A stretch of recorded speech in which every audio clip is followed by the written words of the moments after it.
A Letter to Basil by Dennis Brutus. How deadly an enemy is fear. How it seeks out the areas of our vulnerability and savages us until we are so rent and battered and desperate that we resort to what revolts us and wallow in the foulest treachery. To understand the unmanning powers of fear and its corrosive action makes it easier to forgive. And there is even room for pity. For how will you endure the occasional accusatory voice of your interior ear? And how will you, being decent, not sorrow? Amakwini, Thokozani, Khotso, Ashe, igama lami Vangile Gantsho. Welcome to Poetry Africa's The Healer's Pot.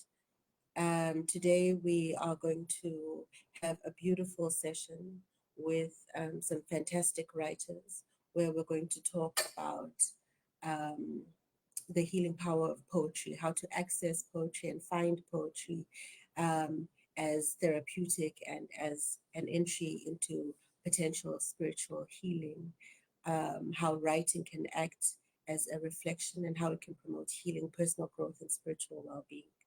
I am joined by some fantastic writers.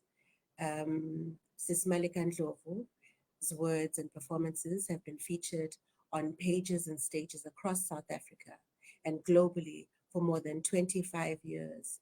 She has published 2 plays, 5 solo poetry collections, and curated multimedia poetry events for various festivals and platforms. She features prominently in Our Words, Our Worlds, writing on Black South African women poets from 2000 to 2018, and Voices Unbound, poems from the 8th International Symposium of Poetic Inquiry. Her latest book, Grief Seed, on the centers on the regenerative nature of grief and will be published in the late 2024. Oh, 19. Thokoza Koko, siyabulela uba ube khona. How are you today? Yeah, Nkosi kakhulu, Sis Gogo. It's beautiful to be with you. Thank you so much. Pralini Naidoo is a poet, storyteller, facilitator, and mother to 2 incredible women. She has authored Wild Has Roots, a collection of poems, reflections, and short stories. Her poems are meditations on the everyday and invocations to the world's carrying buried and silenced wisdoms. Her creative writing has appeared in publications including Tester Review, BKO Magazine, Anthology Women's Poetry, India and South Africa, and Dreams of Revolution art book.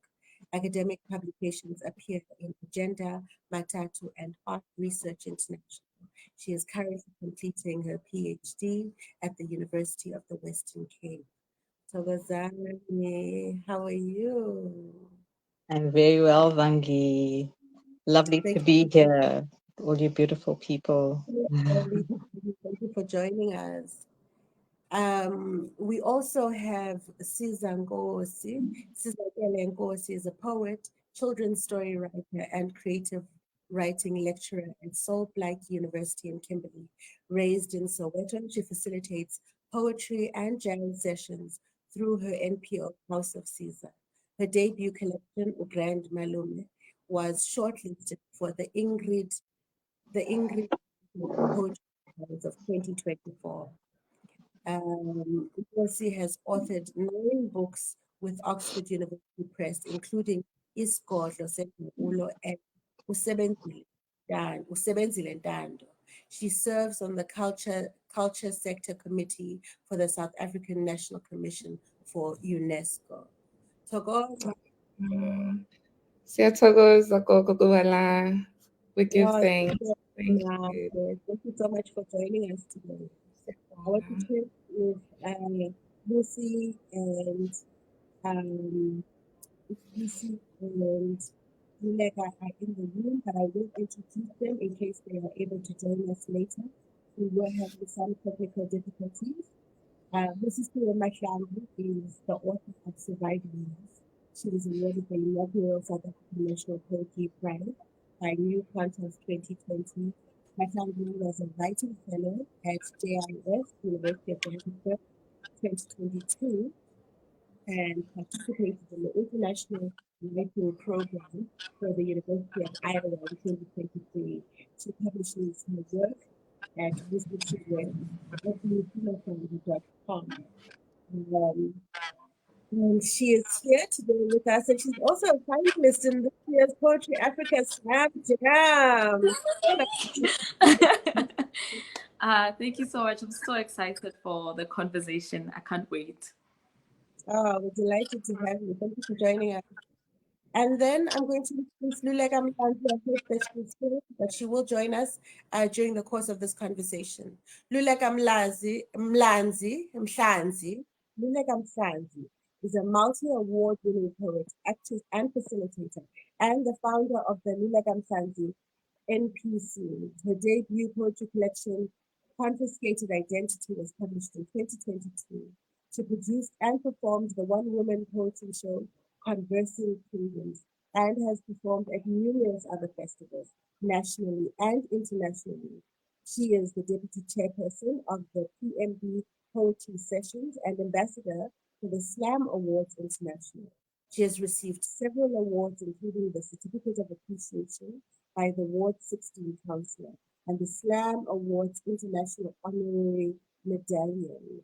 And she was recognized as one of the Sunday World's Unsung Heroines and Malin Guardian's top 200 young South Africans. Woo! Hello, hello, hello. Sanbonani.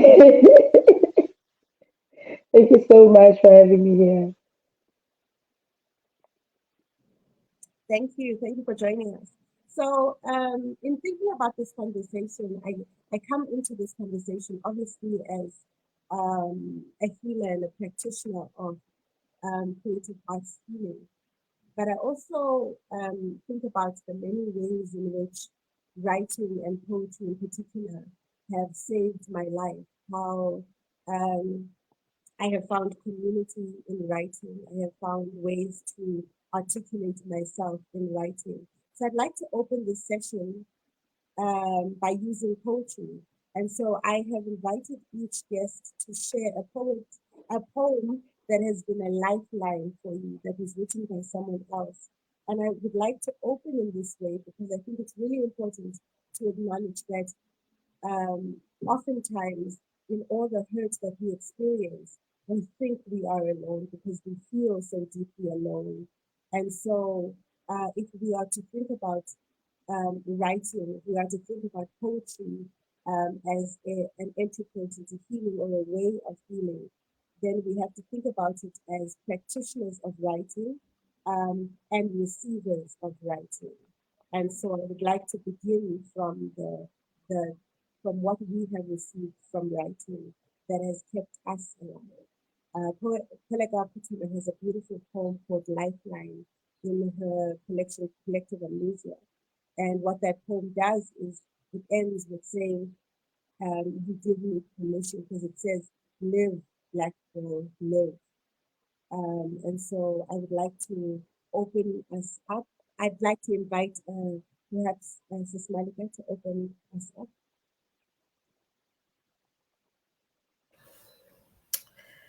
It is my joy to speak the words of Mary Oliver, and the poem is Wild Geese. You do not have to be good. You do not have to walk on your knees for 100 miles through the desert repenting.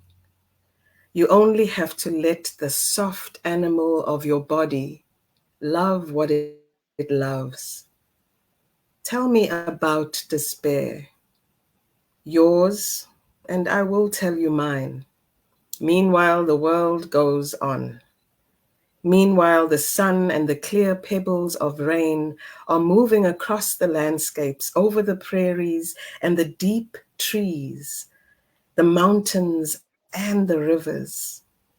Meanwhile, the wild geese high in the clean blue air are heading home again. Whoever you are, no matter how lonely, The world offers itself to your imagination, calls you like wild geese, harsh and exciting over and over, announcing your place in the family of things. Of course. Oh, it's a wonderful. Thank you so much. Thank you so much. And I'm so thankful that we get to open with Mary Oliver. To invite Siza.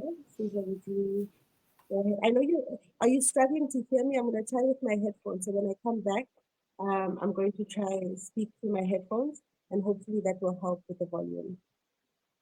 Okay. Sure, thanks, Coco. The poem I chose today actually wouldn't leave me. It's The Children of Nonti by Ubabu Mafika Kwala. I will omit a few stanzas just because it's long, not that there's anything wrong with the stanzas. The Children of Nonti. Nonti Nzimande died long, long ago, yet his children still live. Generation after generation, they live on. Death comes to the children of Nonti, and the children of Nonti cry but won't panic. And there is survival in the children of Nonti.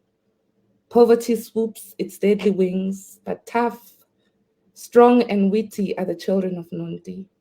The wet rains fall, the roads become like the mashed rice paddies of the Far East.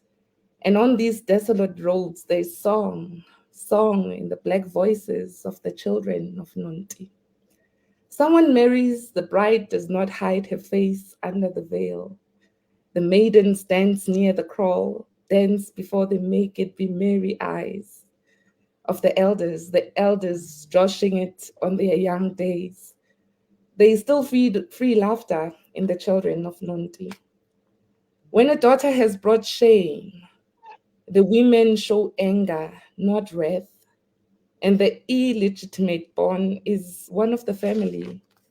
When a son is charged by the white law, the children of Nonti bring their heads together in a bid to free one of the children of Nonti. And later, when the sun is like forever down, later when the dark rules above the light of truth, the black children of Nonti will rise and speak.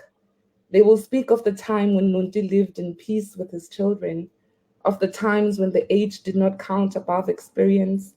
The children of Nonti will stand their grounds in the way that Nonti speared his foes, to free his black brothers from death and woes.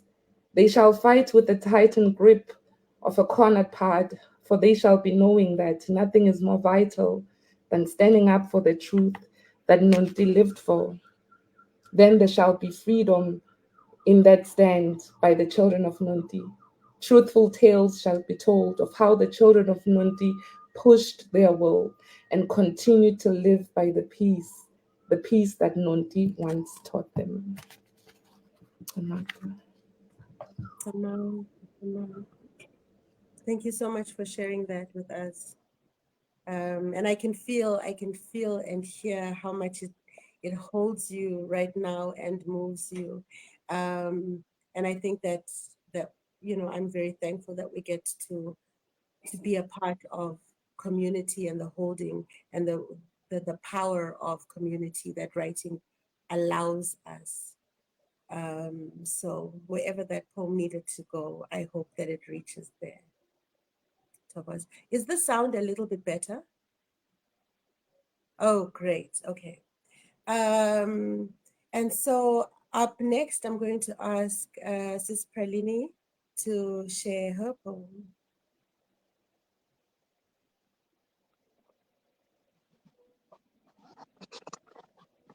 The poem I'm going to read is by Audre Lorde, who has saved me. Her own story has just saved me. I regard her as a poetic ancestor. A song for many movements. Nobody wants to die on the way, caught between ghosts of whiteness and the real water none of us wanted to leave. Our bones on the way to salvation, 3 planets to the left, a century of light years ago. Our spices, are separate and particular, but our skins sing in complementary keys. At 7:45 meantime, we are telling the same stories over and over and over. Broken down gods survive in the crevices and mudpots of every beleaguered city, where it is obvious there are too many bodies to cart to the ovens or gallows. And our uses have become more important than our silence. After the fall, too many empty cases of blood to bury or burn. There will be nobody left to listen, and our labor has become more important than our silence. Our labor has become more important than our silence. Oh, thank you so much for bringing Audrey Lord into this space. Lord knows, Lord knows, Lord knows. So I really deeply, deeply appreciate your poem of choice, and I really, truly hope that it continues to feed the part of you that it needs to. Thank you for sharing the poem. I'm gonna move over to Busi. Busi, would you share the poem, your poem of choice, with us? Thank you.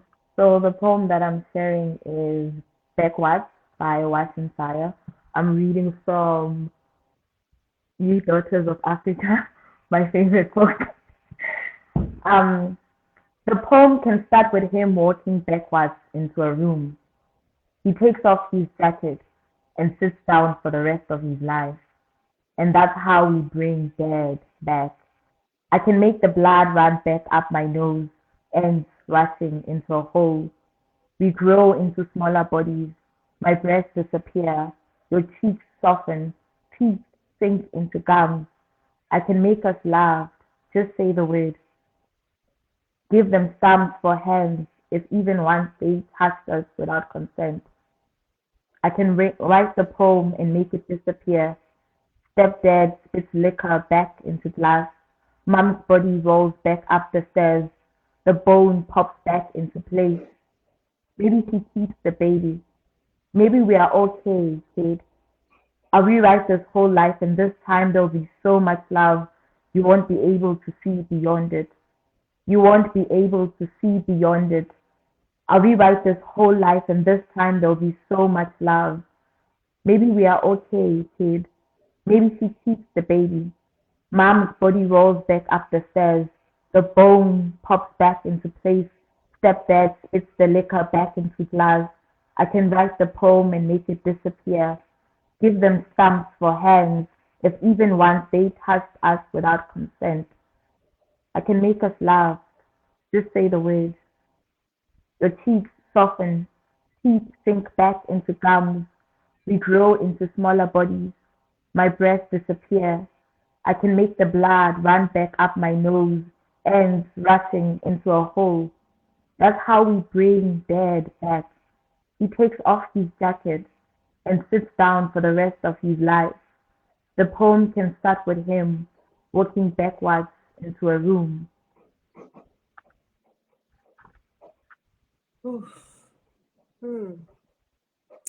Thank you for sharing that, Wosi. Thank you so much for bringing Wasin Shire into the room. Luleka, can I invite you to share the poem that has held you together? Okay. I'm going to read from Remote Harbor. Yeah, Kyle Allen, who I believe is also a participant in this year's Poetry Africa. So his poem is. Sorry, I'm struggling to hear you. Are you able to hear me now? Yes. Yes. Okay. So I think I'm just absorbing all the poetry and I'm speaking so subtle, you know. So his poem is titled 21. Where does our name lie? Like a country on its side, breathing or sleeping, sometimes dead. Where does our identity fall? Like leaves from the trees, very dry. Where does our culture get so stiff? Like the statue of the hero in the main street at 11:45 p.m., watching people walk by before the murder. Where does our social justice breathe beyond language and identity? Where does our art live in your eyes, setting no one free? Where does our originality come from? Sexualized like capitalism and God and mass produced shoes. Where does our dream live? In the children, fast asleep. Where does our time come? When does our time come? In this moment and never again. Thank you. In this moment and never again. Thank you so much for sharing that poem, Luleka. I'm going to, today we're observing International World Health Day. World Mental Illness Day, Mental Health Day. And so I know as someone who has battled with mental health and spiritual health and found different ways of staying alive, I know that oftentimes we think of healing as an arrival, and I've really had to come to terms with the idea that healing for me feels more like finding the tools that help you grapple with the challenges that you face, so that when you face them, you don't feel so lost and so afraid and so without any kind of capacity for trying. And so in thinking of that, I think about this poem, Not Waving But Drowning by Stevie Smith, which has been the poem that has always held me. But I think of, what does it mean if you look like you're drowning or it feels like you're drowning? What do you hold on to? And I think that's what I would like to have this conversation feel like, to feel like us acknowledging the things that we hold on to, and the ways in which writing poetry allows us to access those tools, so that when we do feel like we are drowning, when we do feel like we're not waving, there is something that we can hold on to. There is something that is keeping us afloat. No, Not Waving But Drowning by Stevie Smith. Nobody heard him, the dead man, but still he lay moaning. I was much further out than you thought, and not waving but drowning. Poor chap. He always loved larking, and now he's dead. Must have been too cold, they said. Oh, no, no, no. It was too cold always. Still, the dead one lay moaning, and I was much too far out all my life, and not waving, but drowning. And I think about drowning, and I'm curious, Sis Malika, because you are a healing practitioner, and because the primary focus of your writing and your work has always been kind of,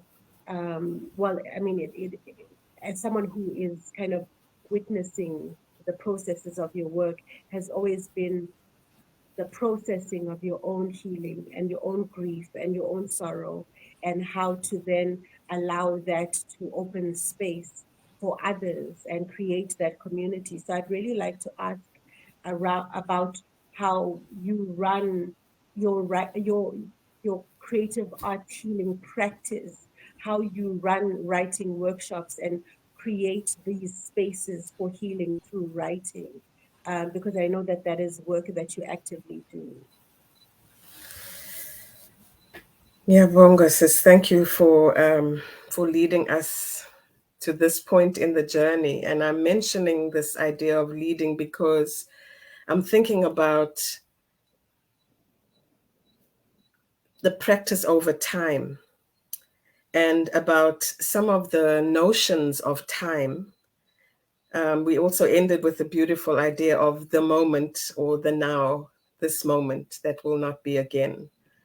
And I am in an incredible process at the moment of really finding that what I've been doing since I was a little girl is surfacing in my cells as I get older. And why I mention this is because I am realizing how much we don't know that we do know. And that this pursuit of, I think I've always understood the connection between myself and what I was going through and the idea of a collective or something bigger than myself that I belonged to. And so my own yearning for a place of connection, of home, whether that be land or community, feeling, yes, to some degree, I had that in my family, but that I had to find family elsewhere or else I wasn't going to survive. If my own idea of how I can live and where my places of safety and my shelter would be, and my places where I could feel seen and understood, not alienated or dismissed, or feel like I couldn't speak or couldn't breathe, then I would have to expand my idea, both of time. What kind of time am I looking at? Is it an imposed linear colonial notion of time? Or is it this innate understanding of cycles that even if I didn't understand indigenous practice or wasn't being taught particular rituals, the cyclical nature of even how I felt, the seasons of change, and that permission to allow myself to go low and to trust that I would re-emerge from the waters when I felt like drowning, that the waters were bigger than me and would carry me, that I come from waters. These are things that I think I was understanding even as a child, but kind of been unschooled through schooling, miseducation.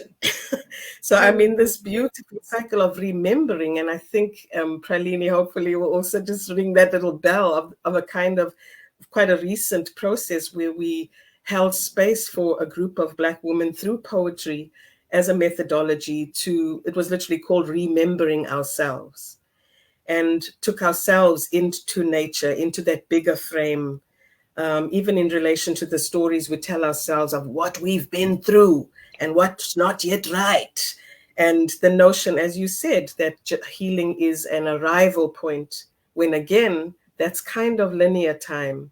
That's kind of some kind of masculine geometry, I want to say, that's singularly focused, tunnel vision, goal-oriented. This goal of spiral time, of remembering, of returning, of recollecting parts of yourself is embedded in my practice, and my greatest teacher is nature. And therefore, the constant learning is change. As you said, Sis Vangi, that this, I think in every way I have been pointing to how poetry gives you permission to put what in a linear story might not make sense, and to lean into it and trust that a beautiful kintsukuroi is unfolding. All those shattered, broken pieces make a beautiful, unimagined new state of wholeness when you don't hold on too tightly to the frame. So even in the written word or the performance or the rituals or the site-specific processes, that is the bottom line. And I've said a lot, but I want to end with one little thing, because I want to amplify the vibration of joy.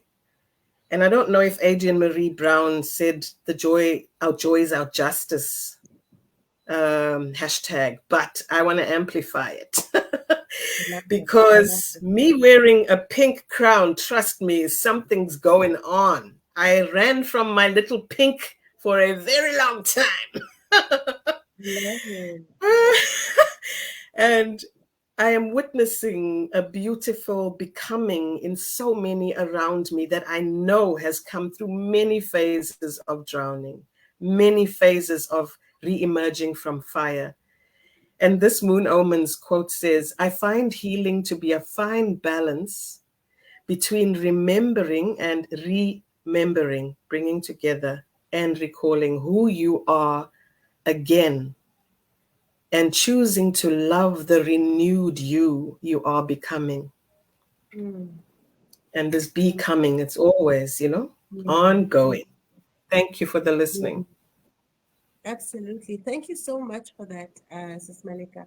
And I do want to link it to Sis Pralini about also the beautiful ways in which she weaves memory and women and writing and stories and these spaces of academia and trying to think about, because I mean I'm always in awe of people who bring poetry into these spaces because of the violence that exists in those spaces and how there are different ideas of what knowledge looks like or where knowledge sits. And so I really want to speak a little bit about poetry as a definite knowledge system and as an entry point into us being able to rewrite certain stories, to tell ourselves something different, but also to remember the stories that have kept us kind of threaded together. I hope my question makes sense, or yes, no? No, it makes sense. I'm just processing your question.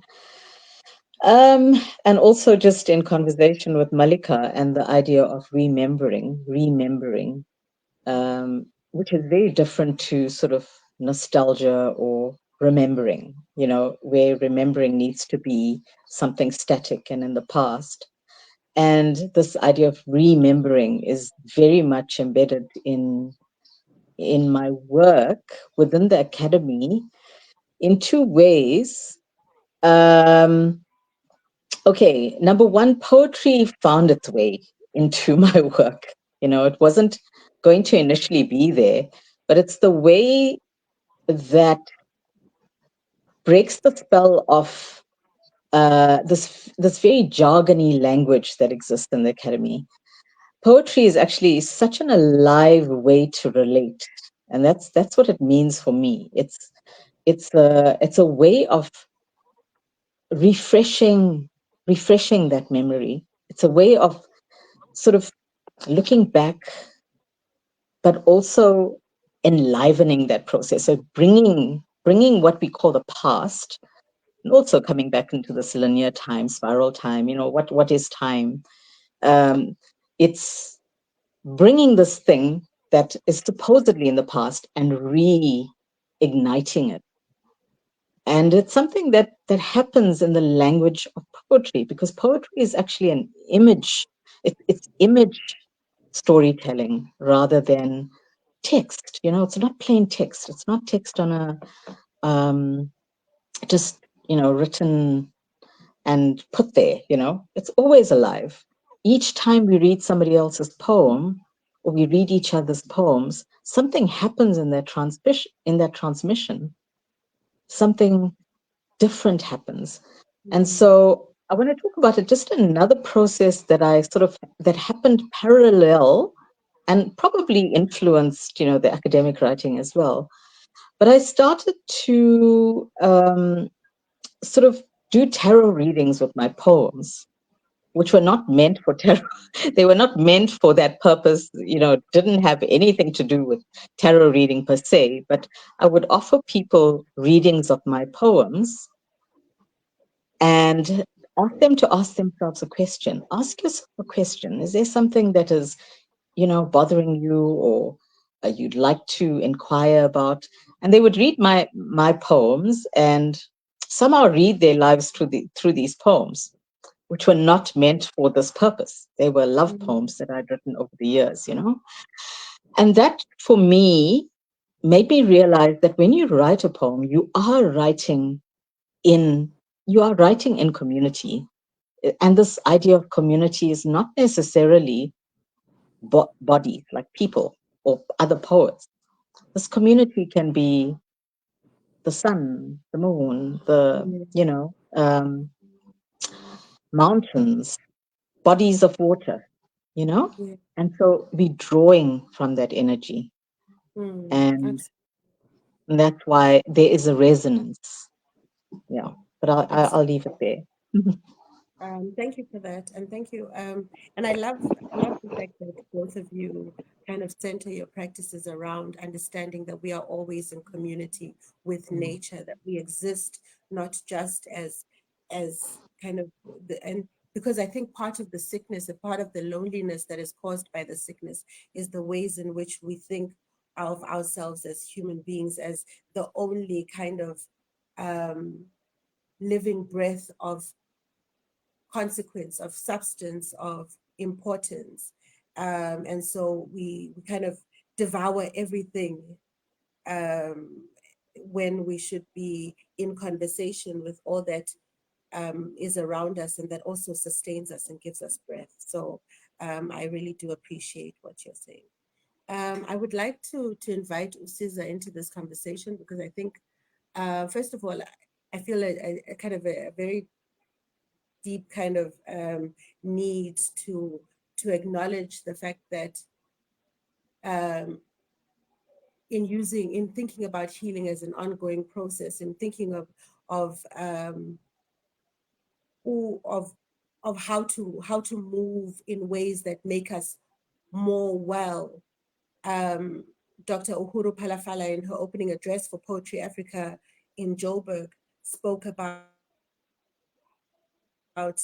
radical love and this idea of Prof. Busisiwe constantly talking about the heart of the revolution is love and how tenderness is such a profound tool that we can use. And I think about your collection, Siza, O Grand Malume, and I think about what is happening in Gaza a year on from October 7, and I think about the ways in which your poems speak of disappearing and the loss and the lingering and the waiting and the hurt and in very real, and this is not to say that because the suffering happens on so many different levels. There are those inside the fire, and there are those who must live with the fact that they don't know if their loved ones were in the fire or not, or survived the fire, and if they do survive, how they show up post survival. Is there a post survival? And so I'd really like to to for you to kind of enter this conversation from this line of thinking, if possible. Yes. Thank you for that, yes, Gogo, and for linking it back to love, because I think that's why I chose the poem by Ubaba Umafika Kwala, because it is the image of love that, that is damaged. I mean, it's the image of blackness for me that is damaged. And in order to heal the pain or the damage, then love is the antidote of that, right? Like you say with the Grand Malume, the township image usually of blackness is what crime, violence, all the bad things that happen. But also there's love, like real romantic love, erotic love, the spirituality. There's laughter and all of those things. So yes, healing for me, is fixing or relooking at the broken or damaged image, especially, as a Black person, because also poetry for me is able to show the reality, just like what art is there to do. That's what art does. It reflects our reality. So poetry is able to show us who we are, like in the Children of Nondi, it reminds me of, how we deal with little girls who made a mistake. They're dealt with love, not wrath, with anger, nje, because we are human. um yeah, so also because, thinking about it, also it's just the energy of the creating power of the word, because poems for me are also like prayers. I say. With the grand malume, I mean, I was, I was just writing the poems, and that's what's always haunted me. Like the blackness of our being really has always been a thing that haunts me, especially from a township space, which leaves you sort of like in between, like the rural and the correct way in the urban, spaces. But Grand Malume became like an answered prayer, and that's the healing power also. When I wrote a poem in 2016, it's published 2023, and my cousin in US wrote about Nje out of nowhere, out of just knowing what you know for sure, like you were saying, yeah, excuse me, like knowing what you know for sure. She woman comes home for the first time after 37 years, because of the displacements, and yeah, like it remembers us somehow, and that's the experience that I wanted to share today. When we think of poetry and healing, just that power of, yeah, poetry as a living thing, like an active thing. Yeah. I love that. And Thank you so much. yeah. I love that. Absolutely. Uvusmuzi Nqande, when we were doing this film called Forgetting in Memory with Tony Giselle Stewart and myself and Uvusmuzi, he said that his grandmother appeared and said that memory is a living entity. And I love how you talk about prayers, and I love how Pralini was also speaking about the tarot cards and the readings that came from the prayers, and to think about the ways in which poetry allows for us to, yes, to remember, to reimagine, to rewrite, to tell ourselves different stories, living stories. And I think about Conversing Kingdoms, Luleka, and I'm trying to think about your process in the community work that you do and the community engagement that you do, because I know that that's such a big part of bringing, like, as in making poetry come alive. And I've seen the different ways in which you've really taken poetry and run with it in ways that is saying, here is a lifeline that I have found, and here is a lifeline for all of us, and you bring it into your community. So can you just speak a little bit about that for us? I think I shared earlier when I posted about today's webinar that poetry does things to and for you. And there are things that poetry has done for me, and there are things that it did to me. So the things that it did to me, the notable ones are those that were harmful and bringing me into the insecurity when it comes to providing for my family using this tool. However, what it did for me was to put me in a space where I can look at my background. I also come from a township area, Siza, and one of the major things that I'm really trying to fight is to maintain a clean community. It is very questionable in my community in the condition that we look at every day. So that is basically my daily life and what I couldn't run away from being a poet and also being a community leader and also an advocate for people that cannot speak for themselves, for human rights, basically.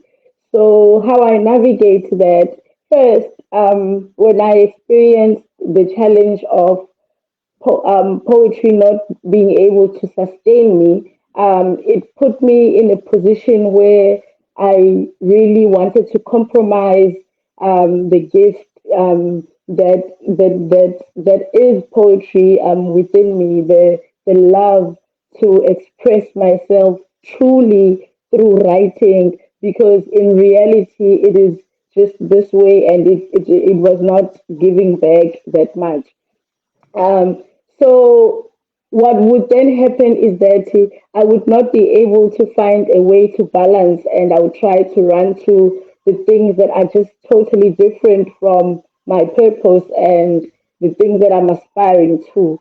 So basically, facilitation and poetry are spaces that I've always fallen back to when, for example, I've put that application for a job out and I'm not even getting an interview, where I'm trying to pursue a study that is not necessarily in writing. So I was basically just misaligning myself. So when I started to look at myself and just reflect and quiet everything down, I was thinking that I can actually um, take this and this and put it together and just live in my truth without the worry of the fact that this is not providing for me. So that is how I've been able to process and navigate the space of coming to my community and using this tool to express myself, of the frustrations that we are looking at around, of the reality of the people that are around me, the drug usage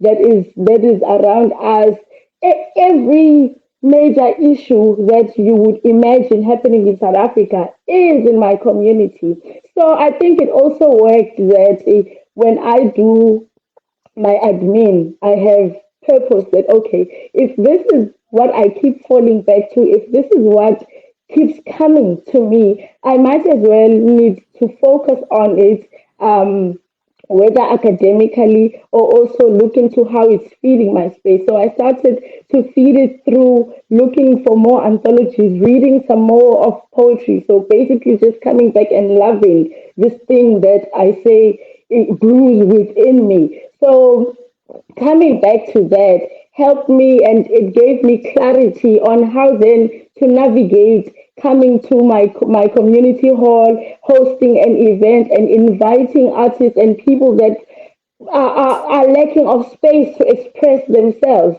And that pushed me to go back to the poetry session that we all had abandoned in the Pietermaritzburg area, which is basically the Pietermaritzburg poetry session.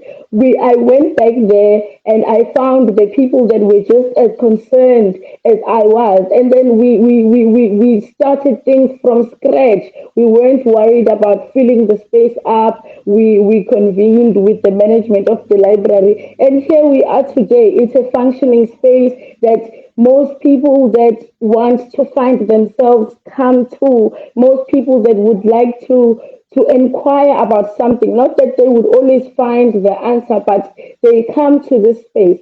So I think first that what worked for me navigating all of this was for me to quiet the chaos within me as a person that has lived and obviously has gone through things that would traumatize, and your everyday life you find that there are triggers. So if you come back to yourself, you also realize that, oh, okay, I'm this way. Okay, this is how I'm actually toxic in my relation. So this is how you deliberately become then umuntu ofisa ukuba nguye, and tune ipurpose yakho nama skills onawo. Thank you for that, and I love this. I appreciate and I'm thankful for you bringing in this idea of realigning yourself and realignment, and how poetry has given you access to that. And I think before we try and close off with some poems, I really want to speak to Obusi, because I know how much her poetry, I mean, her collection, her debut collection is entitled Surviving Loss and still sits on my bedside table. And there's a particular poem called Process. Um, do whatever healing calls for, and sometimes it calls you to do nothing. And I think about how vocal you have been about your own kind of journey with mental health and poetry and writing. And I think perhaps I would like to invite you um, to speak a little into that, about the idea of poetry as this lifeline, and how that doesn't mean that things aren't difficult, but here we are. And you do it so well, so beautifully. And so I'd like to invite you into that conversation. Thank you so much, Siza. Actually, it's funny because my headphones. It's funny because that is the poem I'm planning to read today. um, um, the idea of writing for me, of writing poetry specifically, that it's been helpful. There are terms in mental health like depression, anxiety. They're very diagnostic and they're available when they matter. But if I'm waking up and I don't feel like going out of bed, saying to myself that I'm depressed doesn't do anything to me. It doesn't help me in any way. And what poetry has provided me with is the language of expressing how I feel, of getting inside my head and having a look. And it has also given me the bravery to do that, to look, to touch, to feel, to face what I'm actually going through.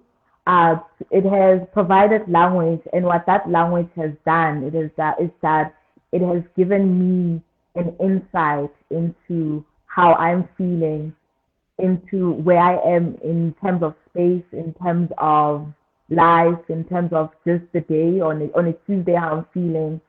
And with that language comes action. If I know that the discomfort I'm sitting in is actually about the fact that I am a young black woman, like Luleka was saying, who is constantly searching for jobs or constantly looking for ways to balance writing um, and actually sustaining yourself, then it gives me language that is actionable. I know that is the issue specifically, instead of just I'm so depressed. I don't know what to do with certain terms that are just so concrete. They are so unreachable. They are far away from me. And poetry allows me to have language that I can work with. So I would say that I've stopped having such a huge expectation on poetry. In the beginning, when I started writing, I expected my work to heal me, and I put all of that into my poetry. My poetry has to be my healer, it has to help me. But since I've started looking at poetry as a tool in my healing, as something that starts the introspection, that starts the conversation, that helps me see the things that I don't have language for, have them in front of me physically as words. It has become much more better in that the poem is written, but then the work of healing has to continue. And then what do you do now?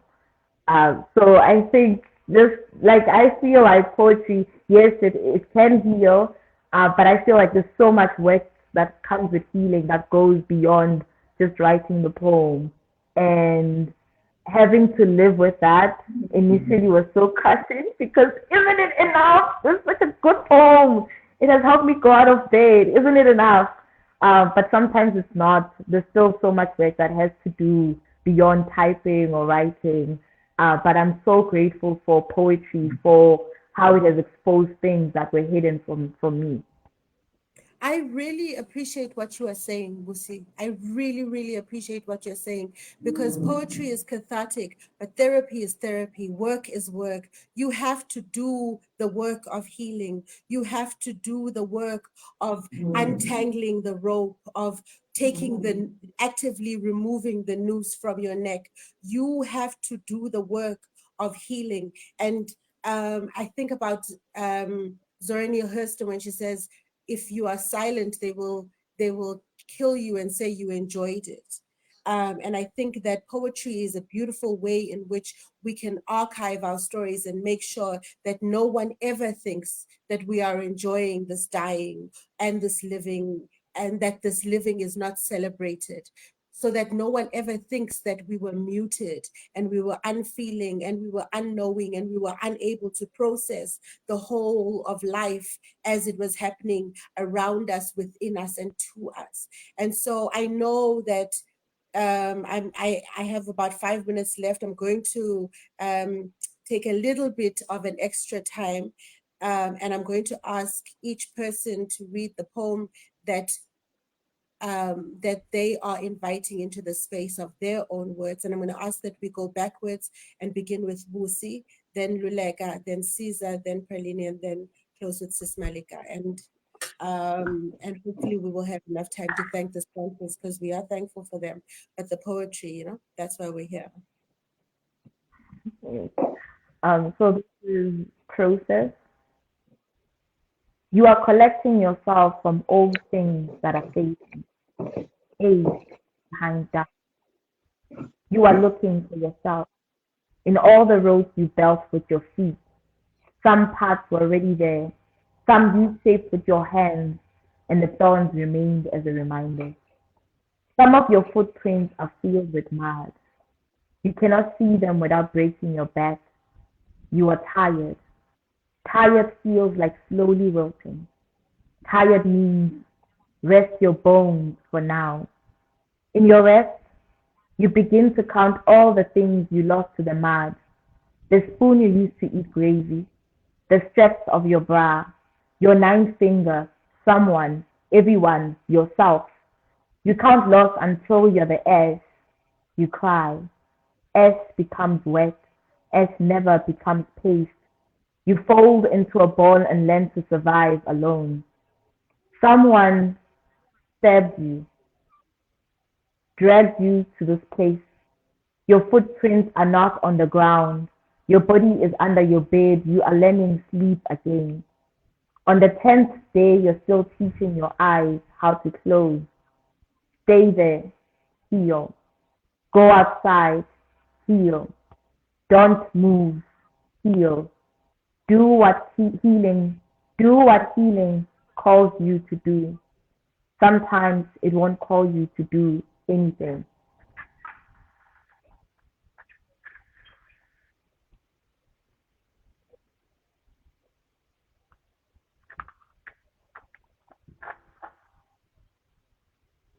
Samantha, thank you so much, Busi. I'm gonna invite Luleka to come to jump right in, and immediately after Luleka for Siza to come in, and I will come in at the end. Thank you. Sawubona. Greetings. I see you. In all your significance, you are indeed here. Look at me. I am just like you. I hide my discomfort too. But today, we don't have to. Show me how I can help you better love yourself. Yesterday tricked us. Today we are searching again for hearts that love us, from the colorful splendor of the sunrise to the downfall of the rain. May we find them soon.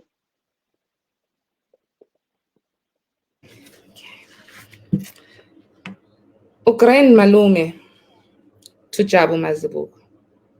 1. I was 9 months old in prison with my mother on the dawn of a march so long it ceased to matter. My mother's heart broke inside my mouth that day. I was feeding on a right breast from 5 a.m. until 8 p.m.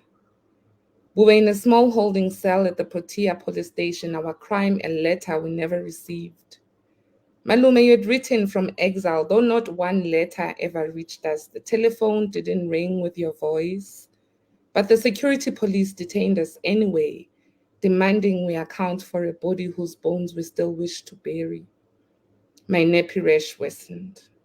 If only Mama knew your grave number, Malume, or the house number of your current residence. 2. Now I hear you genuflect, kiss the bleeding feet of a white man. You are drunk and guilty of his sins of his body. Cunnilingus, masturbation, homosexuality. You sit alone at a table, 6 bottles of Corona on ice. staring at seriously sad-looking women dying of thirst, six-sealed brutal fruits on a mountain of ice. You sleepwalk between taxi madness, from chicken dust, lurch into the house of an angry wife. You drive around the whole night from one open spot to another, dance the piano drum line until your sweat floods the floor. Your guns, Malume. You lost your boots. You lost your pen and children on your way to freedom. Mm.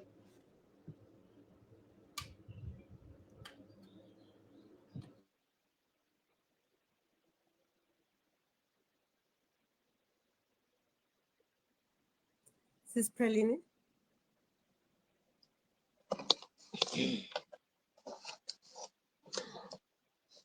Alone. Alone I head to the sea to walk the stretch between Addington and the harbour banks far south. The sun half an hour into the day, the shores alive with human bustle. Alone I walk, with sea, sand, and sun. Past sand-encrusted bodies seduced by low waves, their laughter tinkling on the wind. Dawn boatsmen crate their netted catch, fluttering blacktail, headed for the Saturday market. Treasure hunters scour the earth for sign of metal, while rodsmen wait for a tug on their lines. Visitors from afar coax approaching waves into the openings of plastic bottles, each taking home with them a portion of Durban Sea. Holy men coax impurities from congregants immersed in the deep faith of salt water. And me, alone I walk, embedded in the rituals of a Saturday morning ocean.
Note to self. This is how you heal. Slowly, honestly. You waste no time asking why the wound exists. Instead, courageously, gently, you ask its name. You listen for resonance with any place your heart has been before. You open wider. Give permission to tears, rage, shame. Allow their salt to purify the sight. And in the slightly numb subsequent calm, you ask the real questions. Why did I draw this into my life story? Where are similar roots, patterns in my history? What did I learn or gain back then? What do I need to do, say, try again? Once more, be still, gentle, listen deeply. Now the silence will offer its ultimate service. And with certainty you will know how this very wound could help you grow. What you are still clinging to, follow that ache and burn. Repeat this process until the lightness in your chest, the turbulent ocean of your mind, washes you up to a new shore. Now, rest. Rest. Honor your work, your conquest, your transcendence of ego games of fear. Wrap yourself and the changing wound in gratitude. Tie a ribbon around the part that belongs in the past. Keep your light focused on where your pain has led you to. The soil is fertile now. Observe where new life has begun. Stay alert for life's clues and cues along your path. Stay in the haven of your heart. Keep its doors open. To the rhythm, sway, dance, play to the rhythm of its music. There is always a song composing itself in there. Remember to know the myriad faces of love is the sole, unmistakable reason you are here. Oh,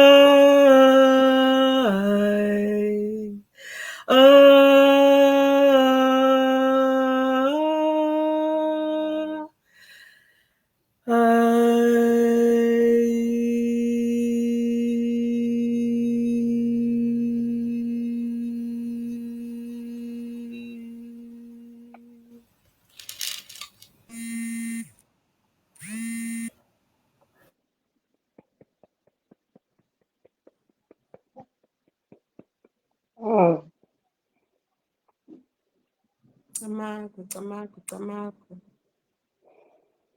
Hello? Sorry, I think I got frozen for a second there. Can you hear me? yes. Oh, Tsamaku, thank you, Sis Malika. Thank you so much to all our beautiful guests, Malika and Ndlovu, Siza, Nkosi, Luleka, Mhlanzi, Pralini, Naidoo, and Busisiwe, Mahlangu. Thank you so much to our sponsors, the University of KwaZulu-Natal, the National Arts Council, the KwaZulu-Natal Province for Sports, Arts and Culture, the French Institute, Alliance Française, and Total Energies. All of the poets that you were listening to today, including myself, have books. These books are available, so please find them, please support the poets. Thank you so much for your time. You could have been doing absolutely anything and you chose to spend your afternoon with us. There is power in your voice. Even when you choose silence, there is strength in your standing. You are fire, blazing embers, wild fields burning winter's pain, preparing for springtime. You are everything.